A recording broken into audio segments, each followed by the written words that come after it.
We acknowledge the traditional custodians of the land of which we record this podcast, the Whadjuk people of Nungabuja. We recognise their continued connection to the land and waters of this beautiful place and acknowledge that this land has never been ceded. Welcome to Health and Safety Conversations. Here's your host, Tom Bourne. And joining us today is the marvellous Sally North.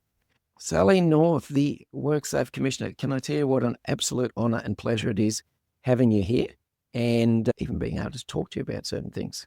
Sally North is the WorkSafe Commissioner in Western Australia, having acted in the role for about a year before being formally appointed in July 2024. In this role, she is the Work Health and Safety Regulator for the resources and general industry sectors. Commencing as an inspector, Sally has over 20 years' experience at WorkSafe in operational and leadership roles, and previously worked in the private sector in occupational health and safety. Pleasure to be here. How are you today, Sally? I'm very well, thanks, Tom. Joining us at our little studio, tell me, what do you think about the collection of wonderful books that we have here? I love a collection of wonderful books. It is a great thing to see. I said to Karina last night, I said, you know what we need in the house? And she said, no, I don't know. And I said, more bookcases, because we've run out of room, literally run out of room there.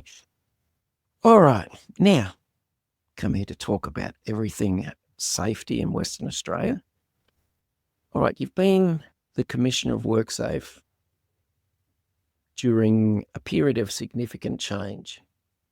How have you gone about that? How big a challenge has that been in that period of change in legislation and then bringing everything in, the changes to psychosocial regulations? These have been fairly significant. How challenging have you found that as a Commissioner?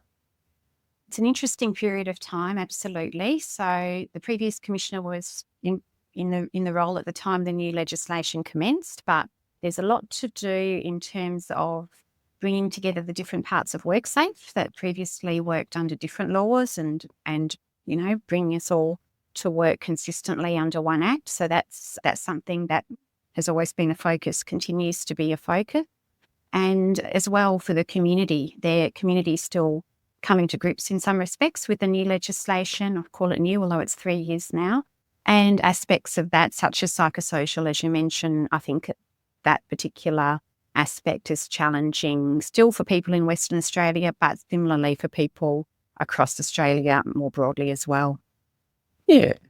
Generally, what's your perspective in how businesses have embraced or otherwise the new legislation? I think overall they've managed it reasonably well. So it depends, the kind of approach they've taken varies with their context, size, sophistication and all of those things. But I think largely they've come to grips with it reasonably well. I think there's a few areas where we're still got a bit of work to do, the psychosocial being one of them in terms of people's understanding around. Firstly, I think they have come to grips with the language to some extent, so that has moved over those years, and to some extent identifying hazards and risks. But I think around what are the most effective controls in their context, there's a lot of further work and understanding perhaps to go on around that. Okay. Is there anything particularly that businesses have struggled to come to terms with the new legislation? Sometimes transitional arrangements sneak up on people. So we've got a few transitional arrangements that have moved through. Probably one of the bigger ones that remains is the mine statutory positions. That transition ends in March. And so we've had thousands of people sit legislation exams and get their certification. But we estimate that there's some thousands still to do that. And so it will be a big period of time for those people that still need to do that. And the other transitional arrangement that's still underway, and people are finding that a little tricky, and I think there's more that we can do around getting the right guidance together, is around falls in construction, in particularly residential construction, and the commencement of Regulation 79, which is around the risk-based approach to falls from one level to another. Yeah. I think you could literally go around any construction site outside. You might notice it's a construction site. Any household construction site, anywhere in Western Australia. And I've even got photos from across the road when it was being built, when we've got multiple tradespeople up on roofs with no edge protection, no harnesses, no nothing, people standing on boxes, handing up pieces of tin.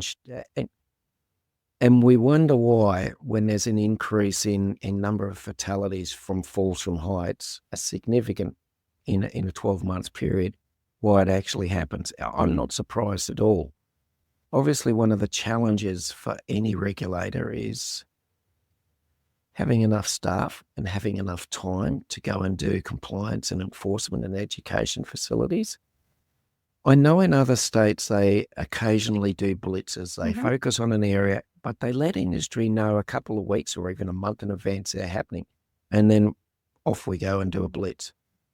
And the surprising thing I find is industry generally doesn't take the heads up that this is coming.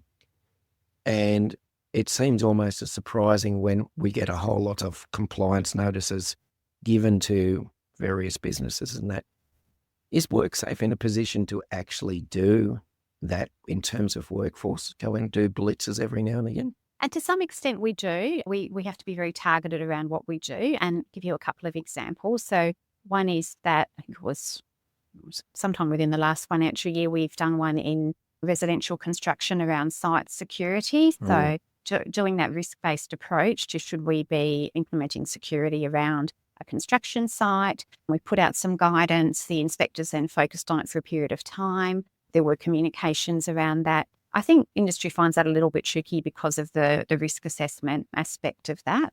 And then we have put out a little summary report of, okay, this is what we did. Here are some of the numbers in terms of notices. As you highlight, there was still some significant compliance, there's quite a lot of notices issued for the size of that project. And we're continuing to, speak with industry about that risk-based approach that we're trying to work on being as consistent as we can from the inspectorate perspective, and really look at those risk assessments and understand what considerations people were doing. Another one we did in the last financial year was around abattoirs, and inspectors visited nearly all of the abattoirs with a hope, and if any of the abattoirs are listening, we hope to get to those last few over this year. And again, there were significant compliance issues that were addressed, and I'm looking to put out a little bit of information around those kind of hazards that were addressed as part of those visits. Yeah, good. The reason I was talking about domestic residential and working at heights is, all right, I'll give you an example. I have a friend who's installed solar panels, and he's up and down the roofs, wind, rain, sunshine, etc. Again, no harness in it. And I say, what are you doing? Why are you doing this? You're going to leave your wife a widow at one stage. And he says it to me, Tom, every minute I put into safety or to put edge protection up, and that costs me money. That means I've got to put it on the quote. That means I'm uncompetitive, and therefore I can't compete with the people who don't do it. So I don't do it. So if we don't have the enforcement part to those things, we've actually created a false bottom to the market where the unsafe operators basically, draw the line for the culture for the rest of the building industry. I don't know how to get around that. I mean, I don't think there is any taxpayer out there that is willing to shell out a few extra $1,000 a year per person to give you more inspectors. So I guess it is a matter of just targeting it. It is, and that's a really great example. That industry is a hard one for us to probably find because, as you can imagine, they're at an address, they're doing a piece of work. By the time someone might have rung in with a complaint, they may have finished and moved on, so they can be a little challenging to address. It is on the national radar, and Safe Work Australia is working on getting some guidance out around that particular sector right now. But I do think some of those pieces of work where people move from, workplace to workplace are particularly challenging for an inspectorate, but would encourage people to let us know if they see something, because from time to time we are able to get there in a fast enough manner to actually address it. And, in terms of those workers and people, with that kind of commentary around that, it's really important, as you know all too well, that smaller businesses, and there's a lot of them in this market, they're really dependent on the business owner, both in terms of their fitness and well-being is fundamental to the business, but they're also setting the tone for everybody else there. But if they're out of action, whether because, they're permanently out of action because they've come down from a 2-story roof, which is a way of putting you permanently out of action, or even temporarily, it is something that I would suggest is a business risk as well as a work health and safety risk. Yeah. Now, you mentioned earlier about statutory positions. It's come a long way. When it first began, it looked quite interesting when the pass rates were not particularly high. I think that I'd like to congratulate lovely WorkSafe for a bit of common sense and reassessing where the bar might be for that and how it was administered. I've seen some very encouraging signs in terms of pass rates in the last couple of months going through. So congratulations about that. I think the focus was always to encourage the people who supervise in mine sites to have at least a basic understanding of safety and risk management. So I think that was necessary. One of the things I have occasionally heard a gripe from mining supervisors is, why does this only apply to mining? Why does this not apply throughout every industry? Is there any reason? I think it applies in mining because it was developed, it built on existing legislation out of mining. So I think there's an element of industry expected to see something in this space from mining because they've had it under the previous legislation. It's been enhanced, I guess, for want of a better word, in the current legislation. But I think we've had some quite positive feedback sometimes around what people have learned. For example, industry saying, this issue was raised and the supervisor actually knew straight up some of the requirements and provisions because they'd been through that. So industry has been reasonably supportive for a piece of fairly prescriptive legislation for mining. The history is different in the other sectors. There's still a requirement that people, I guess it's always the case with any legislation that ignorance of it is not, the answer if there's a problem. And so there's an expectation that it's managed through the employer, the PCBU, but it hasn't gone to that level of prescription. And it would be a little bit of a significant culture shift for some parts of industry. And I guess the other thing is the risk basis. So mining been up and down in terms of its risk profile and its outcomes, but it's recognised that it's got potential to be quite a hazardous sector and that it needs to, be a really strong performer, and competence and knowledge, understanding are all part of that. And to give them some credit around that in Western Australia, there's been improvements there, and certainly in terms of risk profile, they are not sitting up the top, although whether you ask the person on the street, they might still think that they would, but they're not on a per person basis sitting there. All right. There's been an extension in the past. What is the likelihood we're going to see an extension for statutory positions? We're not expecting one. Good. And we are working through ensuring that we've got a consistent approach for a consistent approach to enforcement on the other side of the transition. And we'll be looking at what's reasonable and suitable and all of those things so that across the Mine Safety Inspectorate, people can understand what to expect after the transition period. But I would definitely encourage people, as we've been encouraging them the whole time, that now is a great time to be booked in for those exams because I do expect that they're going to be fully booked probably from the end of the year through to the transition period. So now they're not fully booked. There's definitely places available for those exams. So if people were wondering about when is the best time, there's no time like the present. Very good. Just on that, I know you probably won't want me to ask this, but I'm going to ask it. Last year at Christmas, or was it the Christmas before, WorkSafe shut the exams down for 20 plus days. Are we likely to see that again? Well, the department normally shuts down itself for a little period of time. So I think there will be at least probably a week or two. We actually had that question recently. So we are looking to provide some clarity around that. But again, I'd go to, if you booked in sooner than that, that won't be an issue. Yep. Yeah. Excellent. All right. Strategic direction. So the strategic direction of areas of direction that West Australia's strategic priorities include hazard exposure, psychosocial risk, respiratory hazards, and consultation. what determined that they were the areas that the department wanted to prioritise? This was, I guess, going back to your earlier question around the period of change. And so we did some work around what are some issues that are relevant across different sectors and different parts of industry that we can contextualise to each sector and still make it quite relevant and useful, and also align to national targets and priorities. So our way forward strategy, which is where those priorities are listed, it does line up with the national work health and safety priorities. So the repeat hazard exposure one, for example, we're looking to do what we can for each sector around those common hazards and risks that, do keep repeating in those sectors and contributing to fatalities and serious injuries. And in that way, it's intended to contribute to that national goal of reduction in fatalities and serious harm. And of course, in terms of psychosocial, we've all seen the unfortunate trend in terms of the workers' compensation claims, the long tail of these, the cost of these, the fact that we know and we get the feedback that industry is struggling with this. So we know we need to work on getting the right information, but also doing some compliance work with psychosocial as well.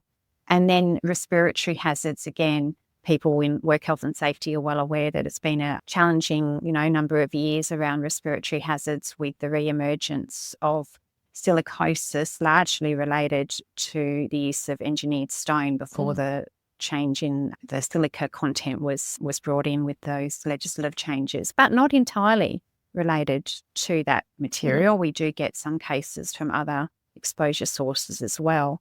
But also when we look at our risk profile around respiratory hazards, asbestos is still very much an issue. And I think for WA in particular, we have a lot of asbestos in our communities, our workplaces and our other buildings and structures.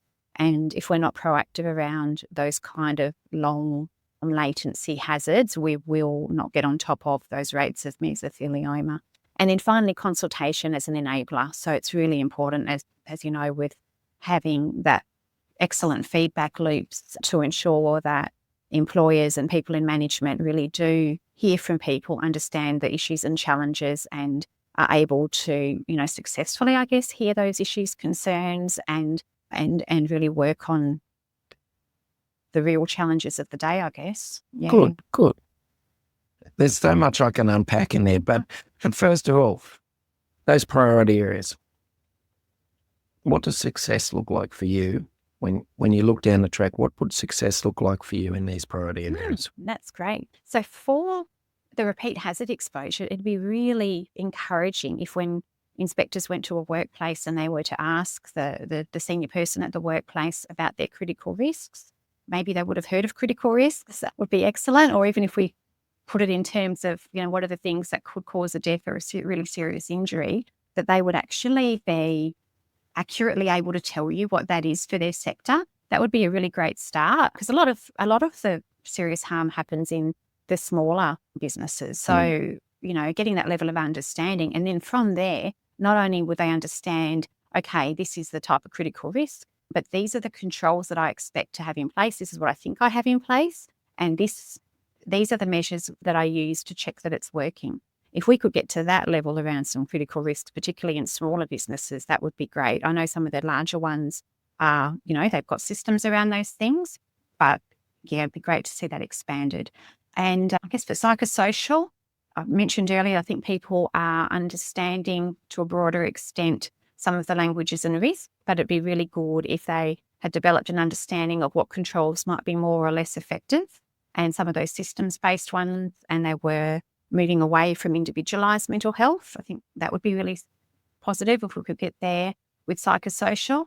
And as far as respiratory, it'd be just really good if we saw controls that are more reliable. I know the silica legislation, for example, it's quite detailed and it goes into detailed risk assessments and lots of those things. But unfortunately, the rate of clear, uncontrolled dust, that's evidently problematic. I'd like to see that we weren't getting that anymore. Like, you don't drive past a site and you go, massive dust clouds. That would be a win in that area.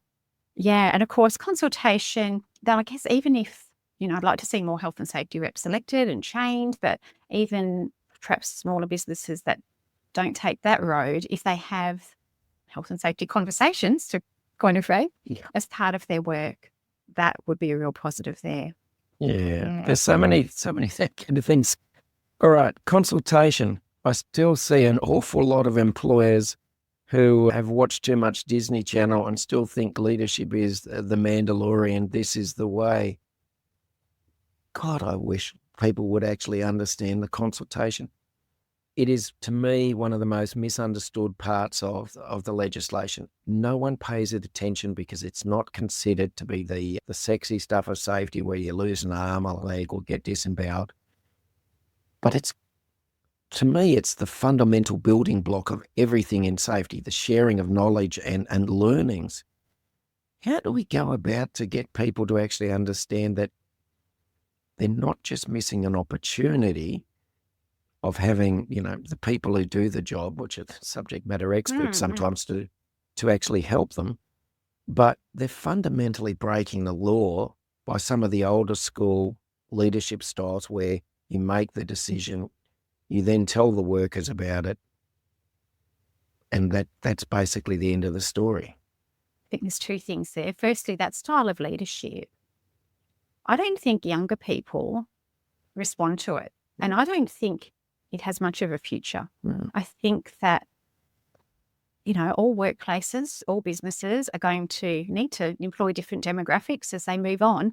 I just don't think it's going to be successful into the future. So I think there's going to be a business imperative for that to have to change. I just don't think it's going to work long term.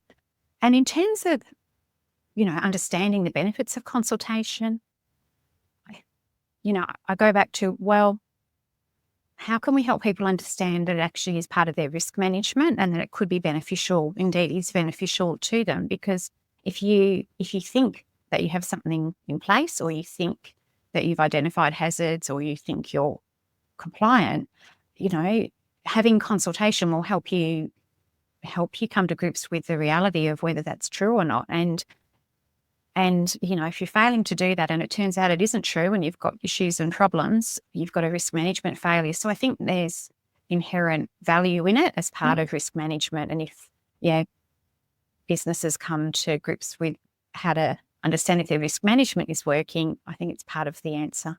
Good. All right, safety reps, one of my great passions. I have a lot of time for safety reps. I've actually been a safety reps in 2 states. The disappointing thing for me for safety reps, it is not just a West Australian issue, so don't ever think it is. When I first started 11 years ago training safety reps, the number of safety reps who were elected in competitive elections was like way up here, and there was only a few people who were tapped on the shoulder by management. Class after class that I run, there's over 80% currently that no one's put their hand up for the position and they've been tapped on the shoulder because they seem to be a reasonable person.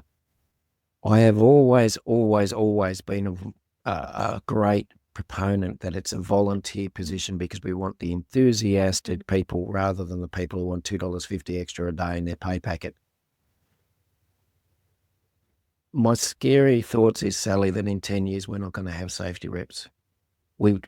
No one is going to put their hand up for it because it's deemed to be extra work, no extra reward, they have to deal with difficult people potentially. They might have to represent people they don't like. They have confrontations with management. And it is deemed, why would I bother? Would there be any thought in the future, and I hate to say this, but would there be any thought in the future that safety reps would not be a volunteer position, that organisations may want to pay for people to actually help them make a safer workplace? Firstly, it's of course concerning that so many people are there in the context that they're just asked to be there rather than gone through a competitive process.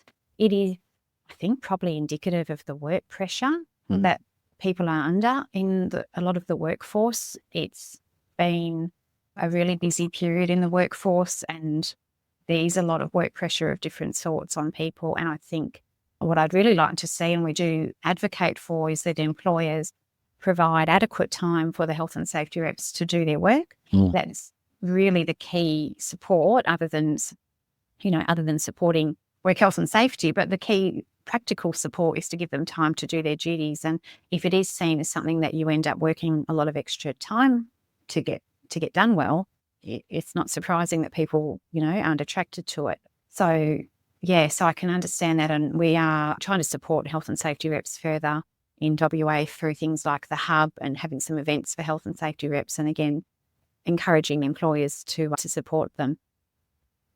Then you ask around, would we have to pay something? And it reminds me of a system that was in place in Queensland a long time ago. I'm not sure if they still do it at all, but they had a certain size of business needed to have a work health and safety officer. And it was a requirement. Yes. Is that? I'm not sure if that's still the case. They brought the work health and safety officers back in a few years ago. Originally, when the legislation changed in 2011, work health and safety officers vanished from the industrial scene.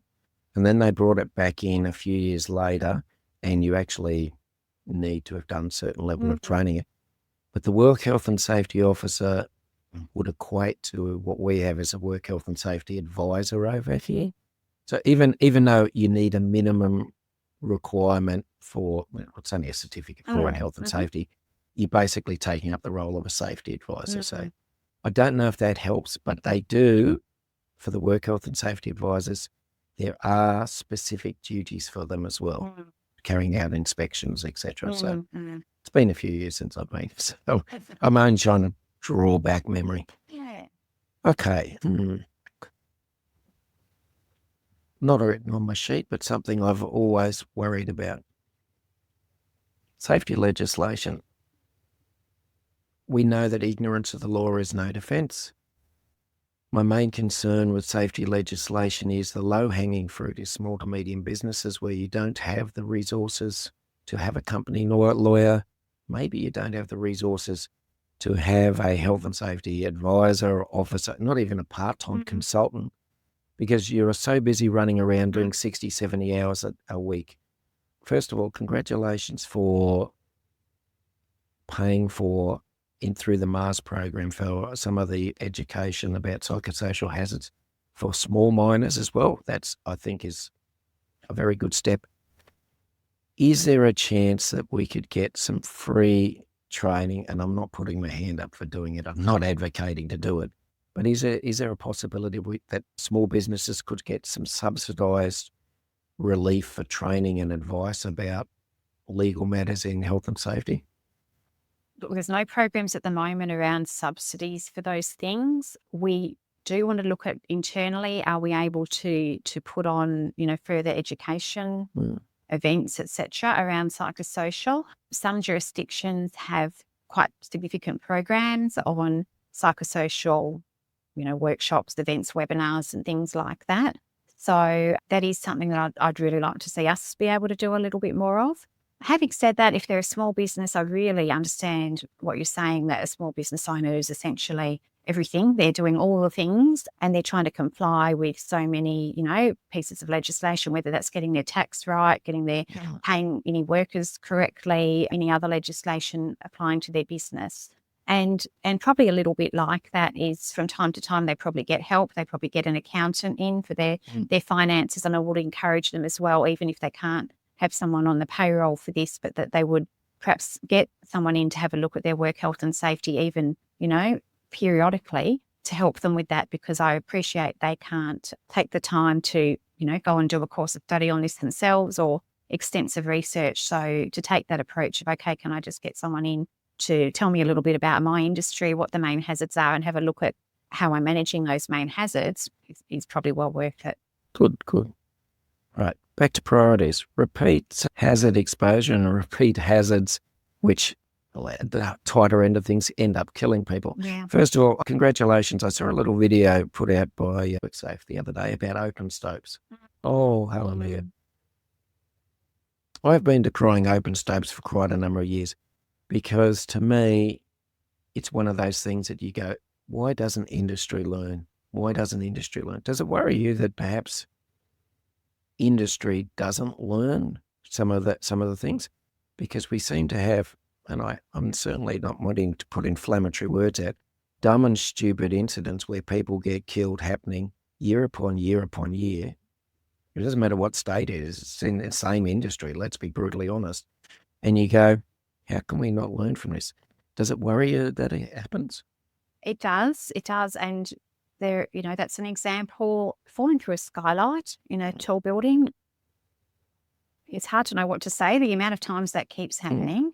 And we put out a little information product on that at the end of last year to try and raise awareness around that, because it is just time after time. And it is a little bit frustrating. Organisational learning is hard to sustain, I think.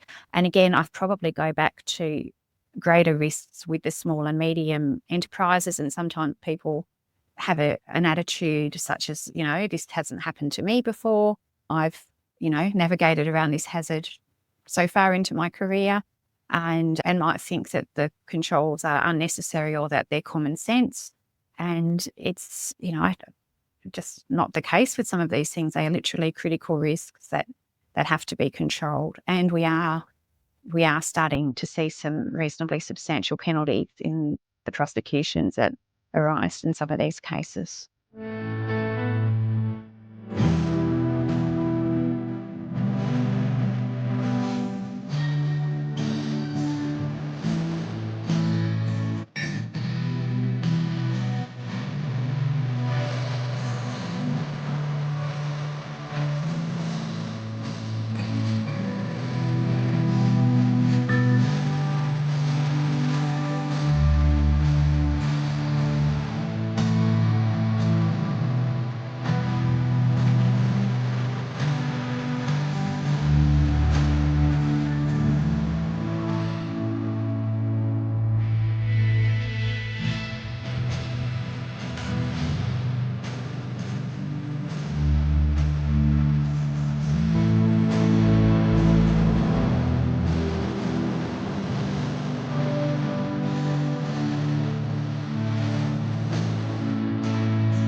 Right. You're a member of Safe Work Australia and the head of workplace safety authorities. How has that influenced, or has that influenced, how you approach safety in Western Australia? Oh, that's a really interesting question. Safe Work Australia, it's just really great to be involved at that level. It is a tripartite body, so we've got the other regulators, we've got employer and union groups, so we're trying to work on the model legislation, and probably what it's done is connect me a little bit more with the model legislation and the intention of that. And I think that's helpful in a harmonised jurisdiction as we are now. In terms of the heads of workplace safety authorities, it's just a really good opportunity to hear about the challenges other regulators are facing and understand that, sometimes they are really, really similar across the country, but also just hear about some of the things that they're trying, some of the different approaches as well. And on that note, Victoria recently has just launched some strategic documents, and I thought, it's really great to have a look at the strategic documents and approaches that other regulators are taking. Good.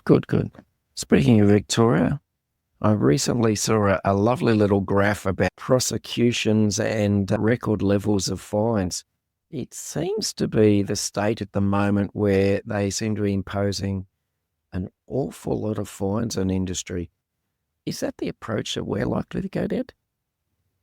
I'm not sure if I've seen the same article or stats, but I was reading just recently an announcement on their prosecutions on force from height. And it seems like they, from my understanding, have had a campaign on force from heights that may not have resulted in injury. So they're basically doing proactive prosecutions around force from heights. And it's, we've got our prosecution policy, and it's, contemplated in our prosecution policy that we could do proactive prosecutions.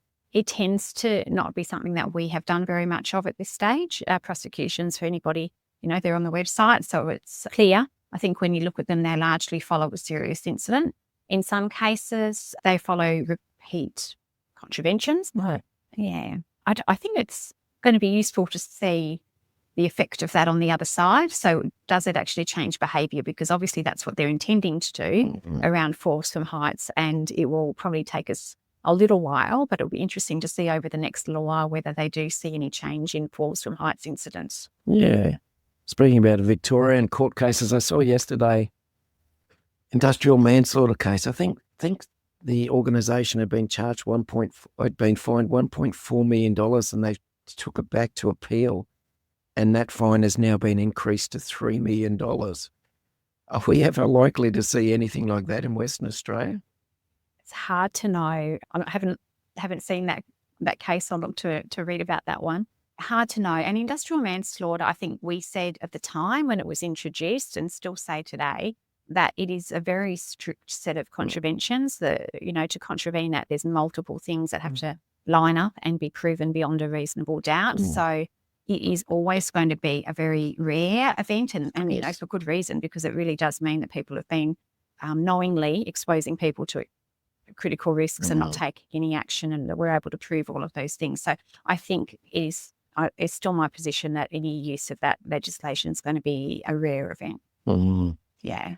Greg Smith once said to me, he finds it highly unlikely that a corporate PCBU will ever be found guilty of industrial manslaughter in Australia, because the PCBU and the officers may have very little control over the day-to-day operations of the workers.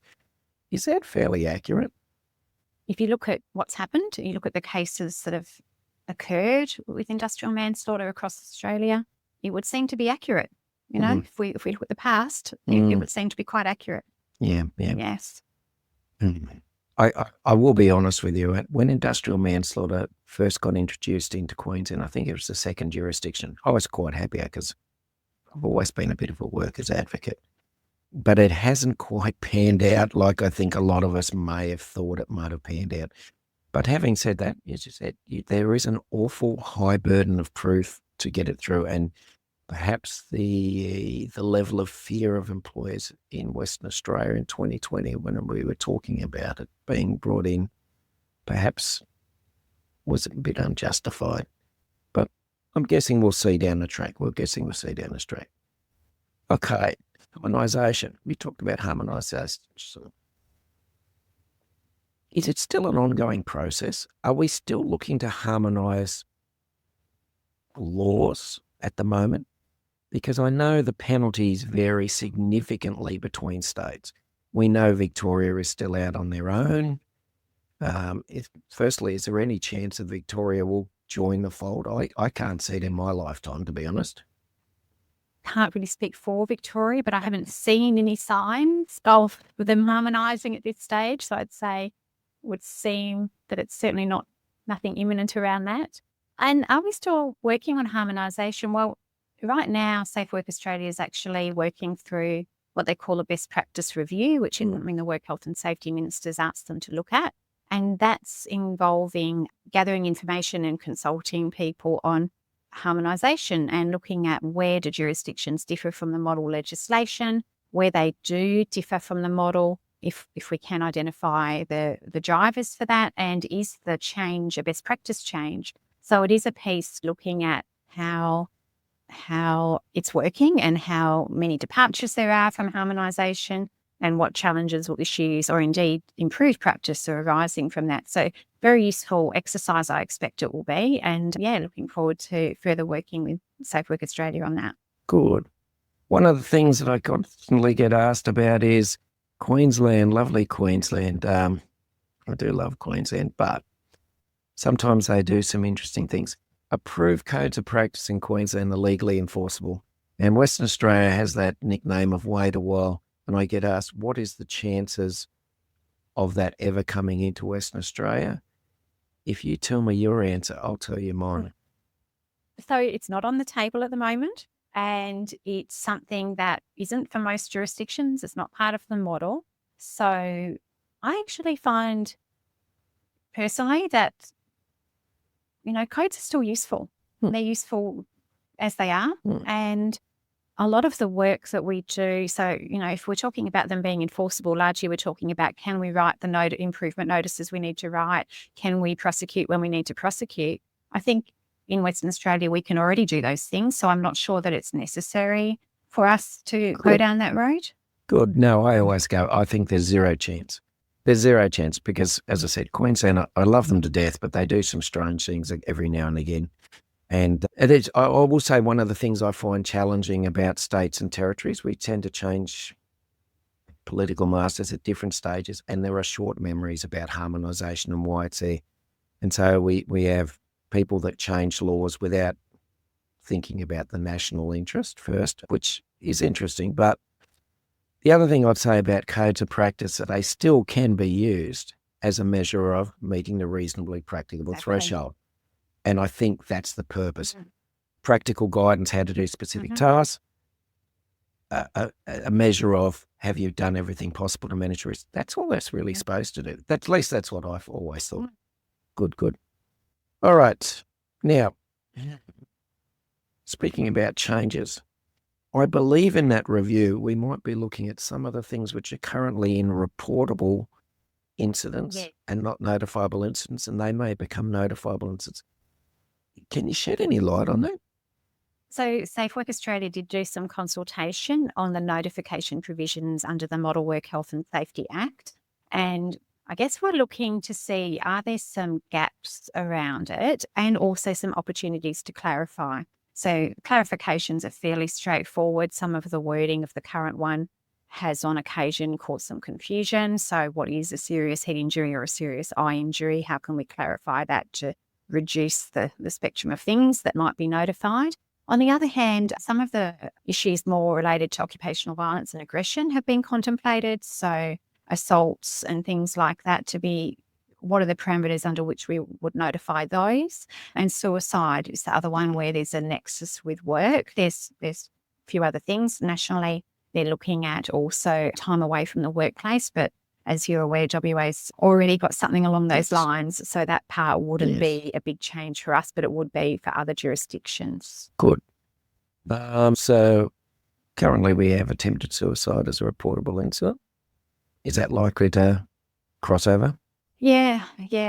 I'd say that that's probably likely. So where there's a connection or a suspected connection with work, it's likely that it will. And it's something that, as a regulator, we've done a little bit of work around those matters. They are complex, always inherently complex in terms of the drivers behind those incidents. And we are seeking to take a systems-based approach to those risks of suicide. It is something as well that we're considering putting some guidance out for employers, because if we're talking about this in a work context, how do we guide around prevention and response? So we do have the psychosocial material out there, of course, and that's completely, useful in this area.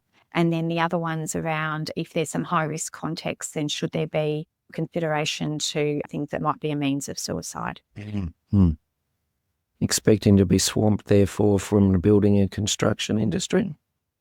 Hard to know. Clearly, that industry is known to have more, to be overrepresented in terms of suicide. It's also got a lot of small businesses in it, and I suspect already we don't get all the notifications for traditional injuries that we probably should. So the reporting probably won't change overnight, but we would expect to see a bit of an uptick, Yeah. I'm going to take you back to a question I asked you, I think it was 1.5 years ago. You have no idea what the question is because I ask lots of dumb questions. So, all right, the ACT this might go into the harmonisation category too. The ACT, around about the time that, first of all, we started looking at stone bench tops, etc., they introduced legislation that all workers must do a course on exposure to silica. And, of course, I ran up to you and said, "Oh, Sally, what's the chance?"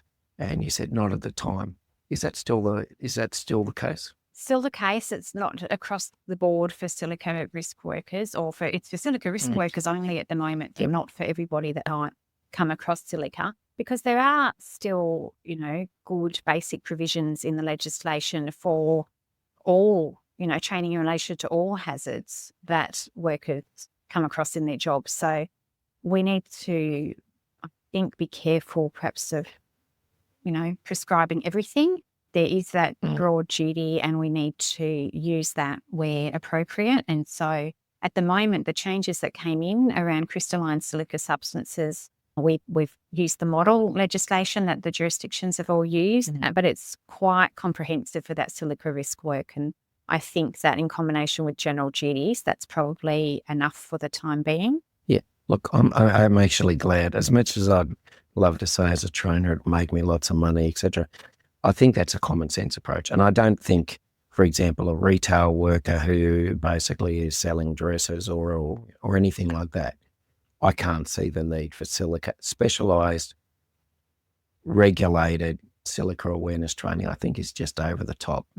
But as it's said, it is there in lovely the ACT. Okay. No, I want to talk first about dust exposure again, because it is something significant. In some states, like Queensland, they currently have a system in place where mining workers or people in a resource worker that have spent significant time there can get free chest x-rays, and they even have portable trucks which go up to mine sites to check the lungs of their workers. Would this fall under WorkSafe's sort of function, or would this more be a Department of Health situation? And do we have anything like that? I'm not sure that we have anything like that from the government perspective. I think there might be some facilities, perhaps through private providers, for mobile respiratory checks at this stage. It is something that's interesting. I think the WA Country Health has looked at its low-dose CT capabilities, and I think the low-dose CT capabilities have improved in recent times in regional areas. But, if it's a health monitoring requirement, then for people who are employed, there's already a requirement for the employer to make that happen in whatever way they, best can make that happen, whether that's through visits to regional centres or through bringing out a mobile service. It's probably more complex for people who have moved on from a respiratory risk role or retired, and that's where it does go back to the health system when they've retired. Good. All right, a little bit on psychosocial, because it has been the headline act in safety for the last 2 years or so. Psychosocial regulations in place. From your perspective, are you seeing businesses engage in it as in actively and wanting to comply, or are they just doing the bare minimum to tick the box to say that they are doing something? An interesting one. I'm not sure that I've got data to give a broad answer. I think what we see is that we are seeing more businesses doing risk assessments and doing some work around identifying hazards. So we're seeing that level of awareness increase.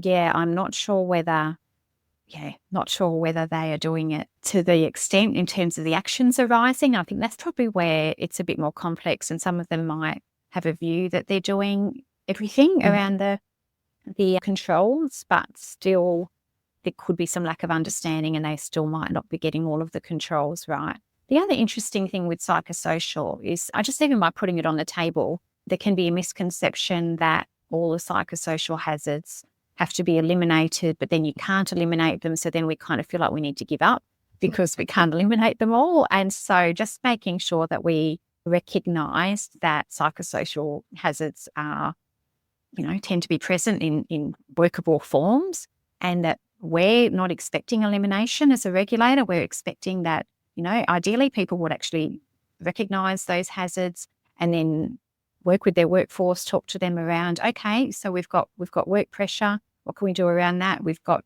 role clarity. What can we do around that? What are the biggest things for you? What should we start first? And in that way, kind of make some meaningful progress. Like any other risk, will it come down to reasonably practicable?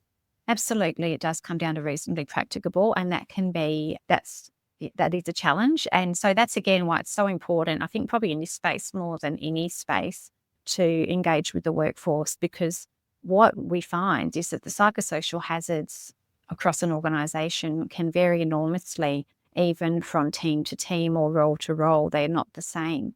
And that's why, some really good systems to find out what's important in the different areas so that you actually can prioritise the most meaningful improvements. Good. Something you would know is WorkSafe WA currently getting swamped by psychosocial complaints and investigations that you guys have got to carry out? We have, over the last probably 4 years, we've seen a substantial increase in the number of psychosocial complaints that have come through. I'm not sure all of the reasons. So I think in part it's better known that we look at these type of complaints and the range of the type of complaints that are available to people to make. So I think awareness has been part of the driver. And I think as well, there's less stigma around raising a psychosocial issue than many years ago when I joined the department, and even back then we received bullying complaints, but there was probably more stigma around people saying this behaviour is affecting my mental health. So I think those are some of the drivers. And then, as I mentioned earlier, I think there is a lot of work pressure in workplaces, and there are people that are, seriously unwell as a result of some of the psychosocial hazards. And I think it's important that we recognise that. So yes, there's definitely a noticeable uptick. Okay. When WorkSafe prosecutes organisations or individuals for breaching the laws, are you concerned that the majority of people in Western Australia, the majority of businesses and employers and people with influence in business don't read or don't know about these things and don't realise the implications? Because if I go to the prosecutions part of WorkSafe's or WorkSafe's websites, there's a lot of information there. Mm-hmm. But I can honestly say most people I've ever spoke to, they don't even know it's there. Mm. And if I speak to them about cases that have been in the news more than a week ago, there seems to be no collective memory. Do you think there's a real issue that the hard work that we do to ensure compliance, to ensure people have safe workplaces, to ensure they do the right thing is for naught? Look, reaching people with messages and the messages that might cause them to make improvements is a core challenge for all work health and safety regulators. So we've probably got 200,000 plus businesses in Western Australia. They're from all different backgrounds. We've got, I think, 1 in 3 people in Western Australia are born overseas, so they might come from a different regulatory context and they might not be familiar with a regulator of this role or the laws. So that's an ongoing challenge to reach people. I think we're having the technology these days is giving us some different avenues, and I think we are getting perhaps some improved reach through the different forms of communication. And it's just something that we've got to consider as fundamental to the role of a regulator, is getting messages out there. And that's all of the messages. That's messages around the fact that there is a regulator and there is a regulatory context, but it's also around hazards, it's around risks, and it's around prosecution outcomes when we get them. So definitely, and it's always been the case that some people that you meet as an inspector have not heard of the regulator or the legislation, and you're starting from the absolute baseline of explaining those things. Yeah, so I think it's just part of that challenge, and it is fundamental that we keep working on that and try and build our different mechanisms of engagement year on year. Good. All right. Any emerging risks you can see coming on the radar that most businesses may have missed? I don't know that people have missed this, but AI is obviously huge and technology, and it's just snowballing. So it's, I think, on a lot of people's radar as both a potential opportunity and a risk. And I think from a work health perspective, it is both of those things. It could assist with some workload perhaps, or some tasks and efficiencies, but it has a lot of risks as well. So I again go back to talk to people around those hazards and risks, and I would like to encourage employers that are thinking of bringing in some fabulous new technologies to consult on that at a very early stage. Good. All right. Last question. And it's a good question. I must say, I like this question. Right. None of us are irreplaceable, apparently, no matter how good we are. When the time comes for you to pass the baton, what is the legacy that you would think people to think about Sally North's tenure as the WorkSafe Commissioner? What was the legacy that you would like to leave behind? Really good question.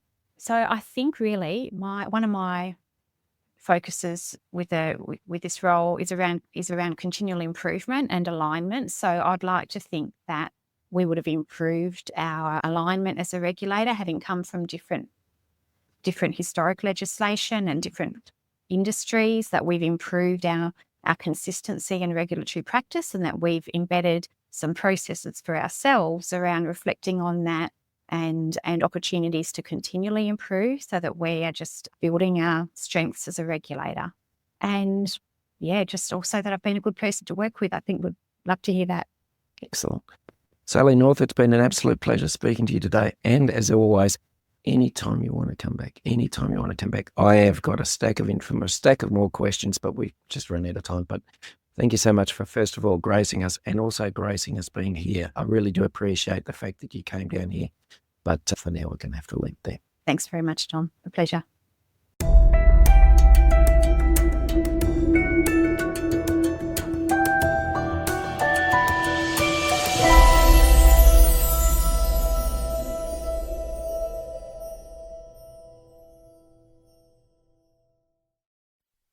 Thanks for listening to Health and Safety Conversations with Tom Bourne. Until next time, stay safe and enjoy the rest of your week.